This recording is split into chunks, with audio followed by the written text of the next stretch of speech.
रावण को हर साल जलाते हैं, फिर भी वो जिंदा कैसे हो जाता है?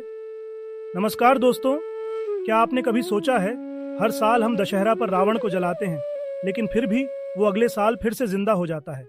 आखिर ऐसा क्यों होता है? क्या रावण का अंत कभी नहीं हो सकता, या ये सिर्फ प्रतीक है हमारे अंदर की बुराइयों का, जिन्हें हम हर साल जलाने की कोशिश तो करते हैं, लेकिन वो फिर से हमारे अंदर जीवित हो जाती है? आइए आज बात करते हैं इस सवाल की, हम रावण को कैसे जलाएं ताकि वो फिर कभी जिंदा ना हो पाए। रावण, हमारे अंदर की बुराइयों का प्रतीक। रावण सिर्फ एक पौराणिक किरदार नहीं है, बल्कि वो हमारी बुराइयों का प्रतीक है। अहंकार, लालच, क्रोध, ईर्ष्या और द्वेष। हर साल हम उसे जलाते हैं, मानो हम अपनी बुराइयों को खत्म कर रहे हों, लेकिन असल में ये बुराइयां जो हमारे अंदर छुपी होती हैं फिर से सिर उठा लेती हैं। हम उस रावण को बाहर तो जला देते हैं, लेकिन अपने अंदर के रावण को कभी जला ही नहीं पाते। यही कारण है कि रावण फिर से जिंदा हो जाता है।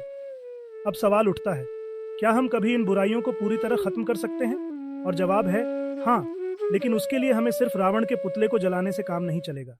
हमें अपने अंदर के रावण को जलाना होगा। भगवत गीता में भगवान श्री कृष्ण का उपदेश। दोस्तों, भगवान श्री कृष्ण ने भगवत गीता में अर्जुन को जो बातें सिखाई, वो हमारे इस सवाल का जवाब देती हैं। गीता के दूसरे अध्याय में श्री कृष्ण ने कहा, अहंकार को त्याग दो, कर्तव्य का पालन करो और फल की चिंता मत करो।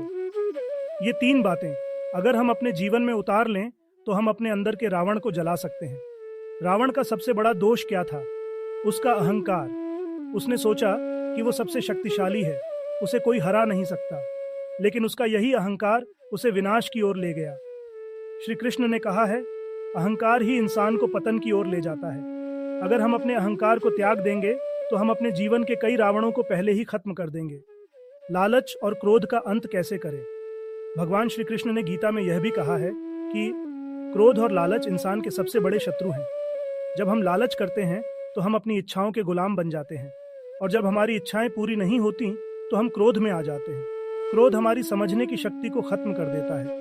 क्या आपको याद है जब अर्जुन युद्ध के मैदान में खड़ा होकर अपने संदेहों से घिर गया था, तब भगवान श्री कृष्ण ने उसे कहा, तुम्हारा कर्तव्य है युद्ध करना, अपने संदेहों को त्याग दो। इसी तरह हमें भी अपने जीवन में अपने कर्तव्यों पर ध्यान देना चाहिए।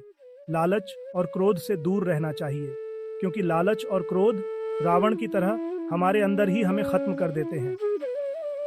दोस्तों, जब हम इन बुराइयों को खुद में पहचानते हैं और उन्हें खत्म करने की कोशिश करते हैं, तभी हम सच्चे अर्थों में अपने अंदर के रावण को जला पाते हैं। रावण का अंत केवल बाहरी रूप से पुतला जलाने से नहीं होगा, बल्कि जब हम अपने अंदर की बुराइयों को पहचानेंगे और उन्हें समाप्त करेंगे, तब जाकर असली विजयादशमी होगी।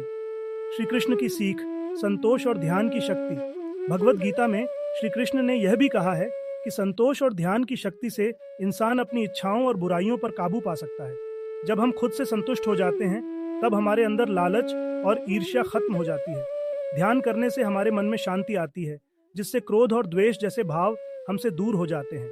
आज के जीवन में जहां हर किसी को भाग दौड़ लगी रहती है, अगर हम थोड़ी शांति और ध्यान के लिए समय निकालें तो हम खुद को संतुलित कर सकते हैं। यह संतुलन हमें अपने अंदर की बुराइयों से लड़ने की ताकत देता है। तो दोस्तों, इस दशहरा जब आप रावण का पुतला जलाएं, तो ये सोचें कि क्या आप अपने अंदर की बुराइयों को भी जला रहे हैं? क्या आप अपने अहंकार, क्रोध, लालच और ईर्ष्या से लड़ने के लिए तैयार हैं? भगवान श्री कृष्ण ने हमें जो शिक्षा दी है, उसे अपने जीवन में अपनाएं।